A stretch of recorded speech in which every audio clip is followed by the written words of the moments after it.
Dame in gospodje, reporter Milan sem ponovno na sledi resnice v Mariboru na terenu na Trgu Svobode, kajti veliko poslušalk in poslušalcev me je poklicalo in mi povedalo, da jih iskreno moti, da so table pred gostinskimi lokali tukaj pravzaprav napisane v nemščini, kar je vsaj malo nenavadno, če že ne nedopustno.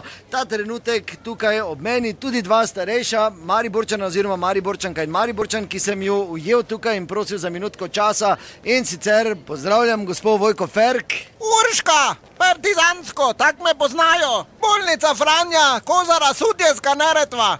Plus pozabila sem snajperistka v Drvaru. Dobro, kaj vi pravite, Urška, na to situacijo? Kaj vi veste, da je včeraj bil dan zmage?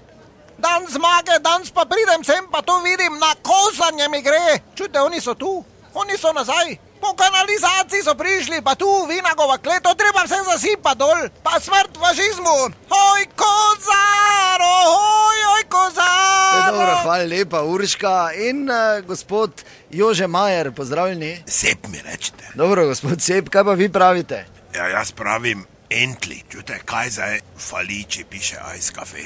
Tak vsi tak pravimo, pa da jaz vidim, kaki je toast. Da ne lufta dobiš, ker tu lepo piše toast mit Schinken, Speck oder Wege, dobro Wege, da Arschlochere, ne?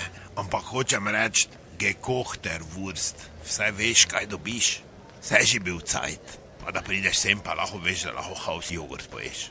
Kaj lepšega kot domače, ne? V Marburgu. Pa kak te ni sram, tak mi je žal mi je, da te skinila nisem, ko smela priložnost. Ni priložnost minila še bo prišla šansa. Daj šnavce, gremo reči nekaj pojesti pa popiti, se za mere so vergesen, ali kaj? Nič ni vergesen, to gre vse dalje. Godine su prošle, pune muka, ginulo se za svobodu njenu. Ja dobro, hvala lepa, da naslednjič ne pozabite, resnica ni plenica, pa vendar marsikomu smrdi.